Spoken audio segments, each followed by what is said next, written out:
नमस्कार मित्रों, सुप्रभात। मैं बादल वर्मा स्वागत करता हूं आप सभी लोगों का आपके अपने यूट्यूब चैनल आईएएस पॉइंट पर। दोस्तों, आशा करता हूं कि आप सभी लोग अच्छे होंगे। तो जैसा कि आप लोगों को पता ही होगा कि हम लोग अपने विश्व इतिहास की कक्षा 10 की एनसीईआरटी का अध्याय 4 कवर कर रहे हैं, जिसमें अभी तक हम लोगों ने काफ़ी सारे पॉइंट्स के बारे में एक तरीके से डिस्कस कर लिया है।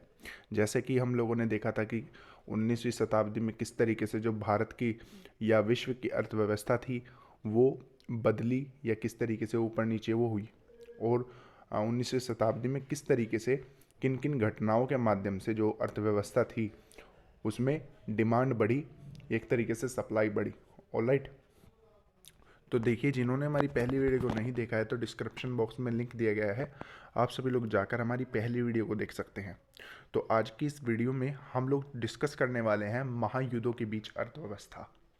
तो देखिए, महायुद्ध जैसा कि आप लोगों को पता ही होगा कि एक तरीके से दो देशों के बीच में होता है, ठीक है। परंतु जो महायुद्ध हुआ था वो 1914 में हुआ था, ठीक है, जिसे हम प्रथम विश्व युद्ध के नाम से जानते हैं। तो उसके बीच जो एक तरीके से संपूर्ण विश्व की अर्थव्यवस्था थी, वो संपूर्ण विश्व की अर्थव्यवस्था किस तरीके से एक तरीके से ऊपर नीचे हुई या बर्बाद हुई, तो इसके बारे में हम लोग डिस्कस करने वाले हैं। ऑलराइट, तो चलिए दोस्तों शुरू करते हैं। तो देखिए, जैसे कि आप लोगों को पता ही होगा कि जो पहला विश्व युद्ध है वो साल 1914 में शुरू हुआ था और मुख्य रूप से यूरोप में ही लड़ा गया था, लेकिन इसके असर सारी दुनिया में महसूस किए गए थे, ये आप लोगों को पता ही होगा, ठीक है ना। तो देखिए, ये तो एक फैक्ट है कि जब एक तरीके से पहला विश्व युद्ध हुआ था तो वो दो खेमों के बीच लड़ा गया था। तो पहले पाले में कौन थे? तो पहले पाले में तो थे मित्र राष्ट्र। तो मित्र राष्ट्र में थे ब्रिटेन, फ्रांस और रूस, ठीक है, जो एक तरीके से जीत गए थे। और केंद्रीय शक्तियां कौन कौन सी थी? जर्मनी, ऑस्ट्रिया हंगरी और आंटोमन तुर्की। तो ऐसा मैंने आपको पहले ही अपने एक तरीके से, जब हम लोगों ने एक तरीके से विश्व युद्ध के बारे में पढ़ा था, तो पहले भी हम लोगों ने आपको ये कवर करा था कि मित्र राष्ट्र किसे कहते हैं और केंद्रीय शक्तियां किसे कहते हैं, ठीक है।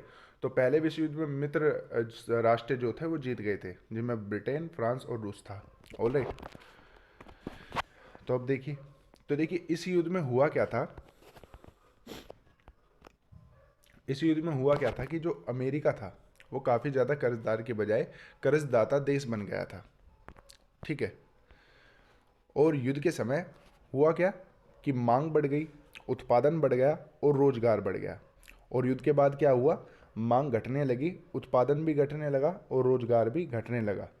तो इसे समझने के लिए हम गेहूं के उत्पादन का उदाहरण देखते हैं कि गेहूं के उत्पादन से किस तरीके से मांग बढ़ी थी और फिर उत्पादन भी बढ़ा था और रोजगार भी बढ़ा था, और फिर धीरे धीरे से ये तीनों चीज़ें जो है वो घटने लगी थी, ठीक है।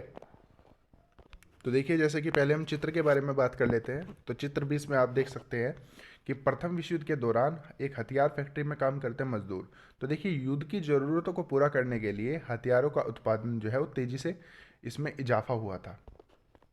तो ऐसा नहीं है कि एक तरीके से एक चीज़ की ही मांग बढ़ी थी।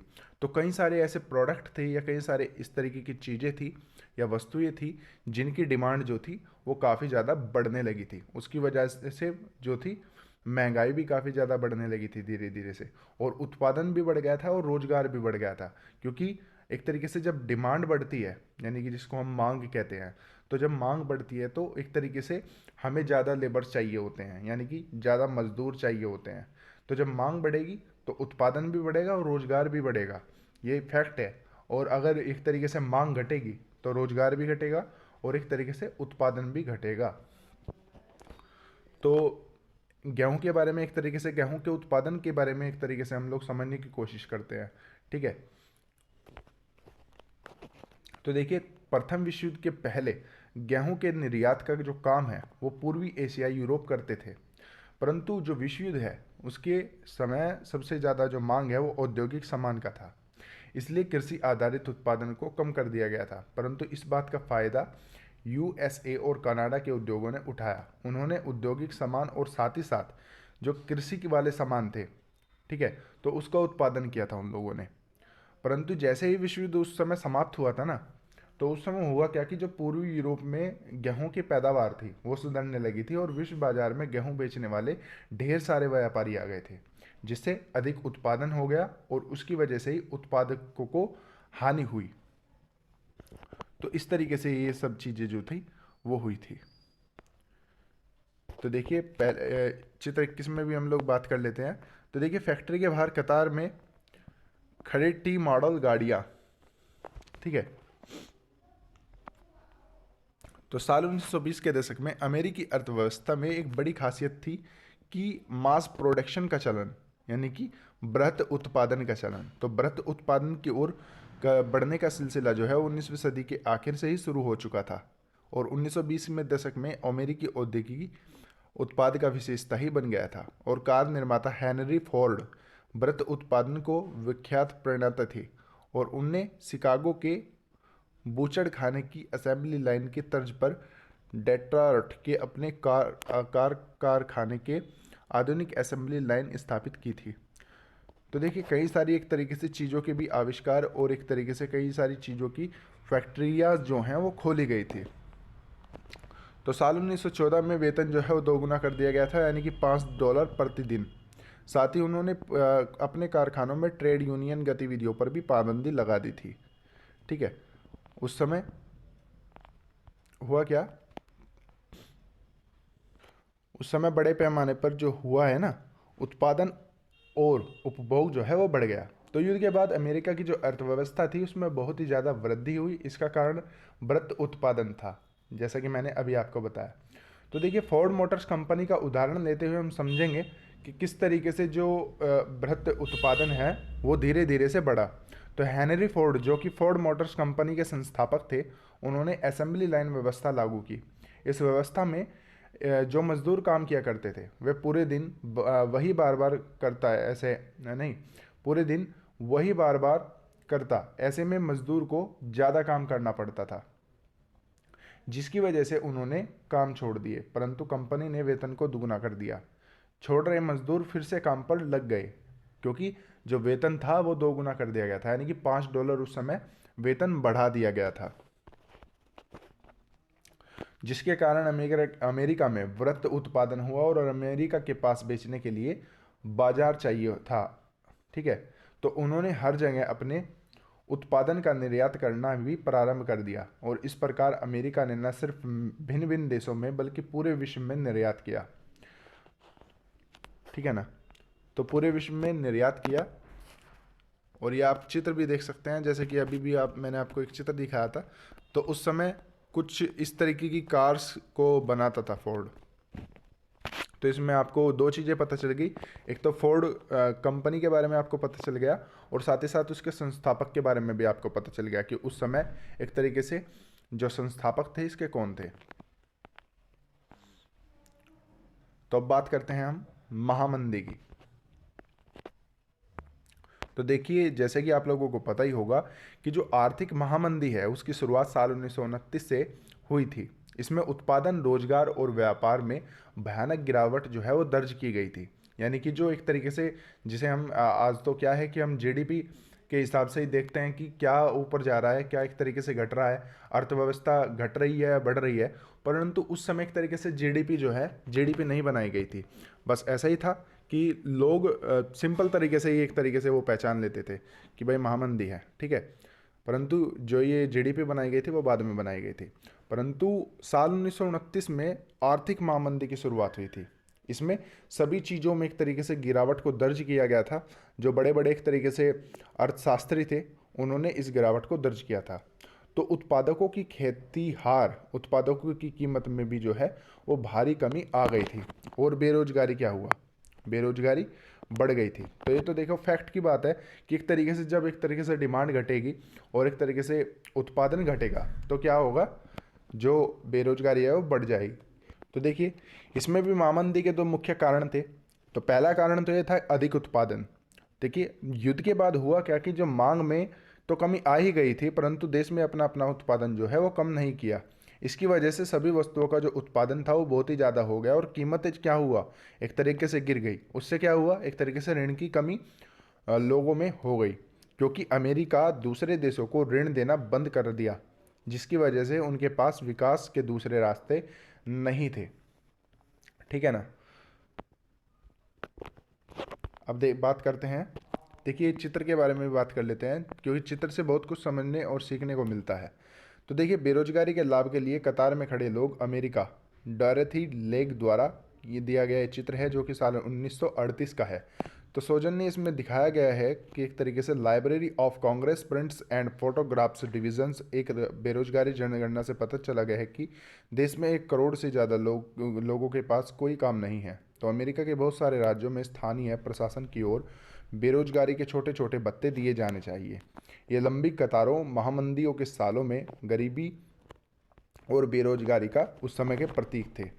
ऑलराइट, तो देखिए इसमें भी आप देख सकते हैं कि साल 1928 के पहले 6 माह तक विदेशी अमेरिका का कर्ज जो है 1 अरब डॉलर था, और साल भर में भीतर ये कर्ज घटकर केवल चौथाई रह गया। जो देश विदेश अमेरिका कर्ज से सबसे ज़्यादा निर्भर थे, उनके सामने एक तरीके से गहरा संकट आ गया था, क्योंकि अमेरिका जो था, अमेरिका उनको आ, जो कर है, एक तरीके से कर्ज है, वो नहीं दे रहा था। ठीक है, तो जिससे बहुत सारी जो चीज़ें थी वो प्रभावित हो गई। तो औद्योगिक देशों में भी जो महामंदी है उसका सबसे बुरा असर जो है देखने को मिला, और अमेरिका को ही इसका झेलना पड़ा। ठीक है, उसमें हुआ क्या कि 4,000 से ज़्यादा बैंक बंद कर दिए गए, और साल 1929 से लेकर 1932 के बीच तकरीबन 1,10,000 कंपनी जो है वो चौपट हो गई। यद्यपि साल 1935 में ज़्यादातर औद्योगिक देशों में आर्थिक संकट से उबरने के लिए संकेत दिखाई देने लगे, और लेकिन समाजों, अंतर्राष्ट्रीय संबंधों और राजनीतिक तथा लोगों के दिलो दिमाग पर उसकी जो छाप थी वो पड़ी, वह जल्दी ही मिटने वाली नहीं थी, क्योंकि उस समय ये सबसे एक तरीके से हाई इन्फ्लेशन का जो था, एक तरीके से उसको दौर माना गया था। ऐसी महामंदी एक तरीके से आज तक जो दर्ज है वो नहीं की गई थी, जो कि साल 1930 के दशक में एक तरीके से देखी गई थी। तो देखिए, इस महामंदी का जो असर था, यूरोप में कई बड़े बैंक जो थे इसमें धराशायी हो गए थे, और कई देश की जो मुद्रा थी उसकी कीमत बुरी तरीके से गिर गई थी। जैसे कि हम लोगों ने एक तरीके से फ्रांस में देखा था कि भाई फ्रांस में एक तरीके से लोग अगर एक पाव रोटी का भी एक तरीके से पैकेट खरीदने के लिए जाते थे, तो वो बैग भर के उस पैकेट का एक तरीके से उन लोगों को भुगतान करना होता था, यानी कि जो मुद्रा की उनकी कीमत थी वो काफ़ी ज़्यादा नीचे घट चुकी थी। ठीक है, तो देखिए बाजार में हुआ क्या, उस समय खरीदार बिल्कुल खत्म हो गए थे, और अमेरिकी सरकार इस महामंदी से अपनी अर्थव्यवस्था को बचाने के लिए आयातित पदार्थ पर 2 गुने सीमा शुल्क वसूल करने लगी। तो हुआ ये कि साल 1933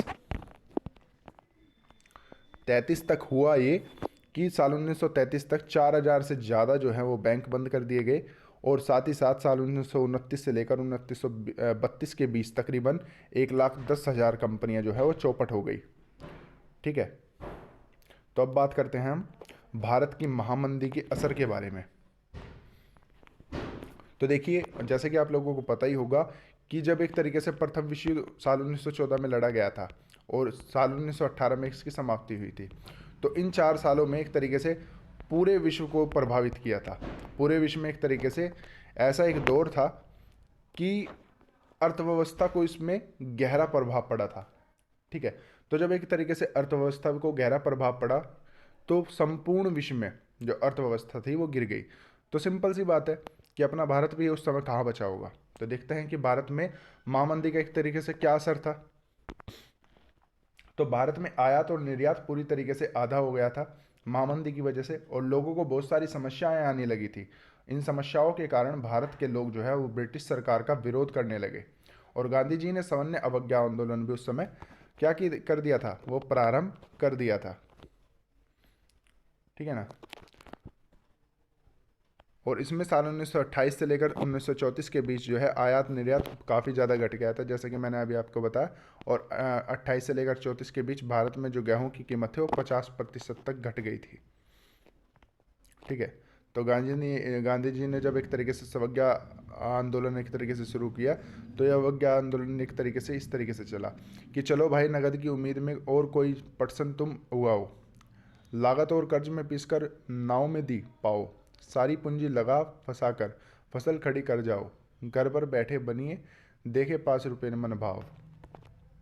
तो कुछ इस तरीके से जो सवर्ण अवज्ञा आंदोलन था वो शुरू कर दिया गया था।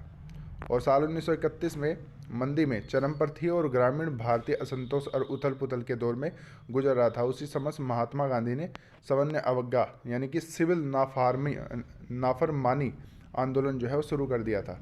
तो इस मंदी शहरों में भारत के लिए इतनी दुखदायी नहीं रही, ठीक है। और कीमतें गिर जाने के बावजूद भी शहरों में रहने वाले जो लोग थे उनकी हालत ठीक ही रही, जिनकी आय निश्चित थी, जैसे शहर में रहने वाले जमींदार जिन्हें अपनी जमीन पर बदा बदाया भाड़ा मिलता था, या मध्यवर्गीय वेतन भोगी कर्मचारी राष्ट्रवादी खेमों के दबाव पर उद्योगों की रक्षा के लिए सीमा शुल्क बढ़ा दिए गए थे, जिससे औद्योगिक क्षेत्र में उनका जो निवेश था वो तेजी से बढ़ गया था, ठीक है। उसमें निवेश में एक तरीके से उस समय तेजी आई थी।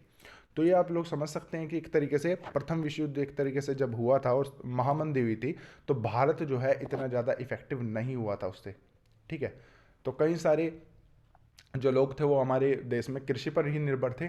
कृषि के निर्भर होने के कारण ही जो है क्या हुआ, तो कृषि के निर्भर होने के कारण ही एक तरीके से जो डिमांड थी, डिमांड तो हालांकि घट ही गई, प्रभावित तो हमारा देश जरूर हुआ, परंतु इतना भी ज़्यादा प्रभावित नहीं हुआ कि भारत को एक तरीके से अपनी मुद्रा की एक तरीके से कीमत जो है वो काफ़ी ज़्यादा कम करनी पड़े या और उसमें कुछ करना पड़े। जितने ज़्यादा यूरोपीय देश प्रभावित महामंदी से हुए थे, भारत इतना ज़्यादा प्रभावित नहीं हुआ था। और आप इस टॉपिक के ऊपर एक तरीके से आप हमें कमेंट भी कर सकते हैं अपने अकॉर्डिंग कि एक तरीके से जब भारत में साल 1930 में महामंदी का दौर चल रहा था, तो आपके हिसाब से भारत में किस तरीके से जो स्थितियां रही होंगी वो किस तरीके से लोगों ने मेंटेन की होगी, ठीक है।